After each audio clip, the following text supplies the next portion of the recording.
বাংলাদেশে যত অবিচার হয়েছে, বিচারের মহাসড়ক থেকে বা বিচারের রেল লাইন থেকে মানুষ ছিটকে পড়েছিল। উনি আসার পরে গত 16 মাসে সেই মহাসড়কে আমাদেরকে তুলে দিয়েছেন।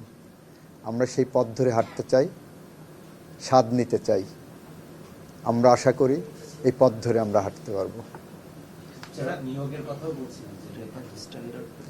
এটা বলেছি যে ওনার সংস্কারের মধ্যে যেটা এসেছে, একটা নিয়োগ প্রক্রিয়ায় স্বচ্ছতা আনা হয়েছে, এখানে কমার্শিয়াল কোর্ট করা হয়েছে, এখানে বিচারকদের আর্থিক এবং অন্যান্য সুবিধার দিকে নজর দেওয়া হয়েছে। আমরা এই কথাগুলোই বলেছি।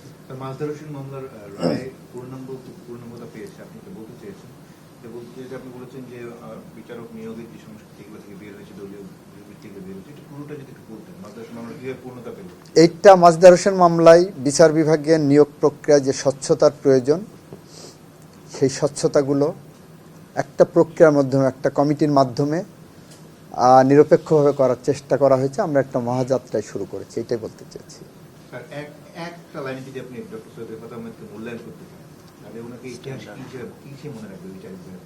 সঠিক মাত্রার কার্বন কম্বিনেশন বৃদ্ধি করে পাইপের ডাক্টিলিটি ও হেভি লোড নেয়ার ক্ষমতা। Falcon MS pipe. ইতিহাস ওনাকে বাংলাদেশের ঝঞ্ঝা বিক্ষুব্ধ সময়ে প্রমিথিউস হিসেবে রাখবে। অনেক আইনজীবী এর আগেও আমরা দেখেছি বলেছেন বা এরকম একটা অভিযোগ আছে যে অ্যাপিলেট ডিভিশনে মামলা নিষ্পত্তি বা মামলা পরিচালনায় খুব ধীরগতি ছিল ওনার সময়। এই বিষয়টার সাথে আপনি আপনার অবজারভেশন? কোয়ালিটি জাজমেন্ট এসেছে ওনার সময়। কোয়ালিটি জাজমেন্ট, লয়ারদের আর্গুমেন্ট করার ক্ষেত্রে যে ডিসস্যাটিসফ্যাকশন থাকতো, যে আমি আমার মামলা বলতে পারতাম না, জাস্ট ধরলাম আর শেষ ভরসাস্থল যেখানে একটা মামলা ধরলাম কয়েক সেকেন্ডে বের করে দিলাম, এই সংস্কৃতি থেকে উনি বের করে এনেছেন।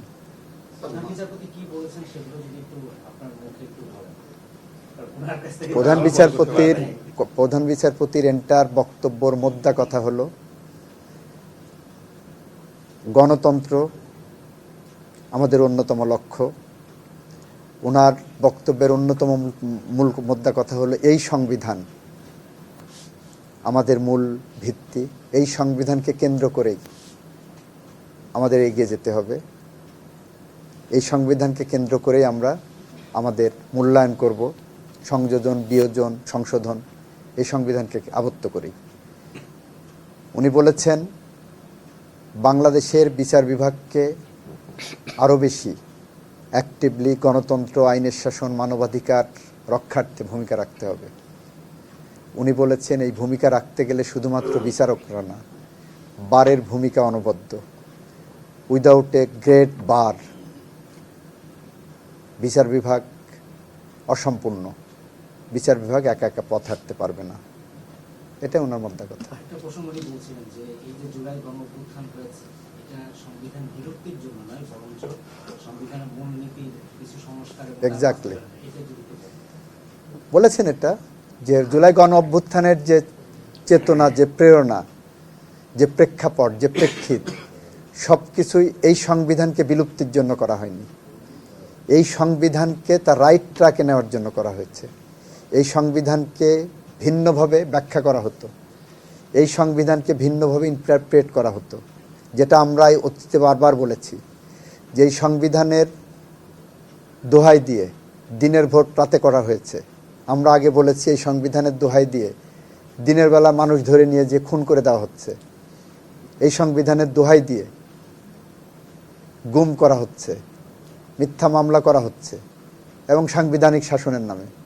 আমরা বলেছি বারবার, আগেও বলেছি যে এটা অন্যায়, এটা সাংবিধানিক শাসন না, সংবিধান এটা বলে না। উনিও সেটা বলছেন যে সংবিধান যেটা আছে, সংবিধানের মতো চলা উচিত, সংবিধানকে ভিন্নভাবে পরিচালিত করার সুযোগ নেই। আপনি উত্তর কিভাবে দেবেন জানি না, তো যেহেতু আজকে 25তম বিচারপতির শেষ বিচার কাজ, অবদানদের উদ্ধারিতভাবে প্রশ্ন আসে যে 26তম প্রধান বিচারপতি কে হচ্ছে।